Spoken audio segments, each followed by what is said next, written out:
प्यारे बच्चों, अब अगला पॉइंट से आपका आर्गूमेंट टू सपोर्ट और अपोज। सपोर्ट अपोज में हम कर रहे हैं, ये थर्ड आपके एनसीईआरटी के बुक में भी हैं कि किसके पक्ष और विपक्ष में तर्क देना है। आज हम लेंगे in democracy all citizens have one vote.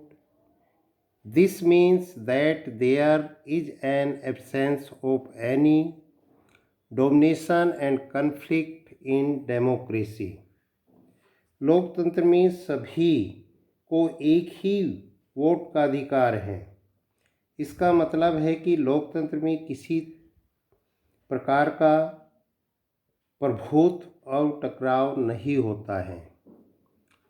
इसका आंसर आप लिखेंगे, The principle of one vote does not mean that there is an absence of any domination and conflict in democracy.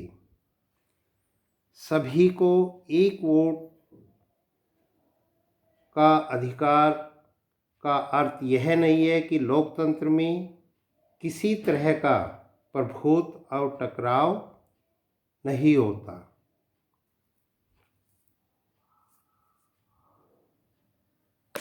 No society can fully and permanently resolve conflicts among different groups, but we can certainly learn to respect these differences, and we can also evolve mechanism to negotiate the differences.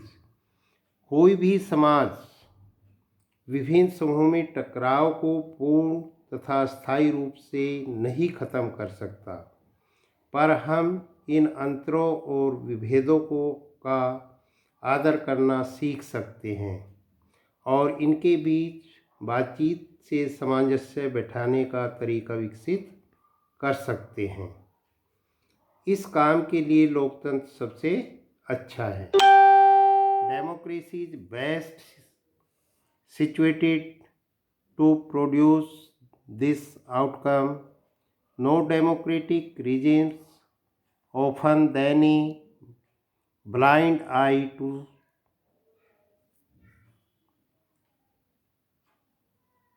suppress the internal social differences.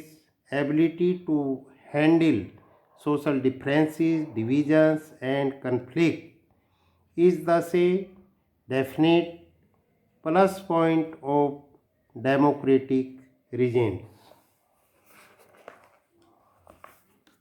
इसमें गैर लोकतांत्रिक व्यवस्थाएं आमतौर पर अपने अंदरूनी सामाजिक मतभेदों से आंखें फेर लेती है या उन्हें बचाने की कोशिश करती है।